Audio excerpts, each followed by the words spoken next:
रनिया बड़ा प्यार से जाके बिस्तरा पे बैठल और कहती अपने राजा जी से कहे का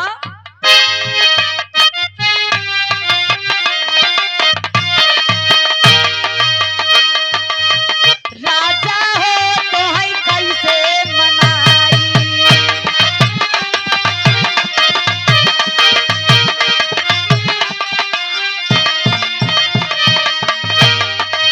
रतिया से जरिया पे लागला मुगाई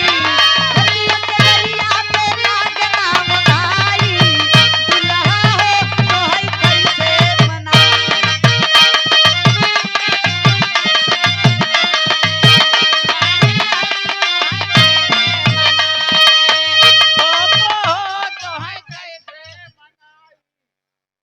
जी असेर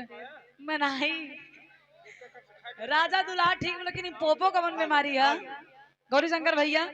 पोपो कवन बीमारी है हां ई तो का के बताए सा ये कुल सिखाइबा का होला पोपो शानदार 100 रुपया के आशीर्वाद हमरे अशोक भैया के अशोक चाचा के नाती हमरे भतीजा हमार का नाम है सक्षम संकेत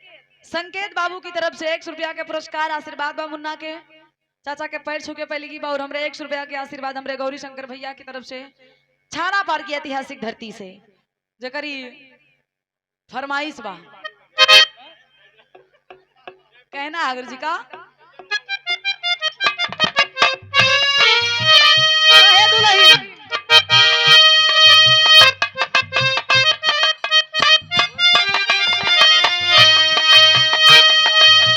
बीते बल पनवा हो आईगा जवानी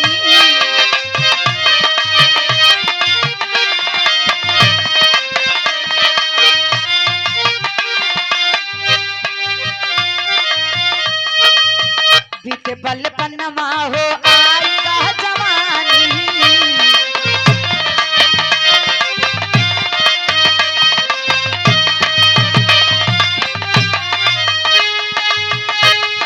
रतिया में रही रही के रही रही के रही रही के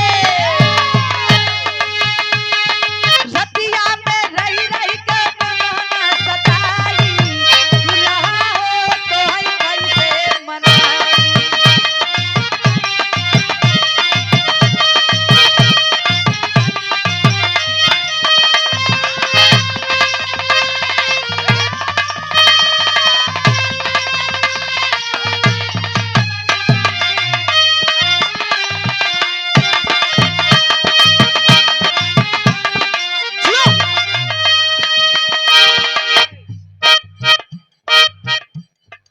का जानै दे का जानै दे शहर वाली कदरा का जानै दे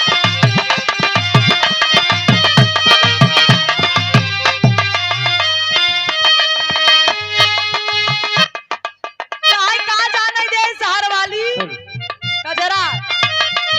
आन के बलमुआ के पूरी मिठाई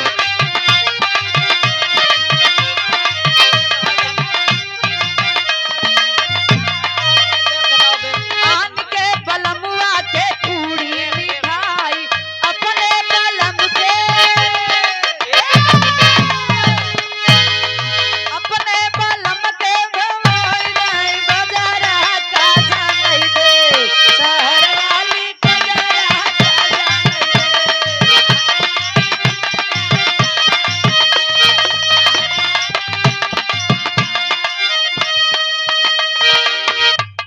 का जानै दे शहर वाली हेलो।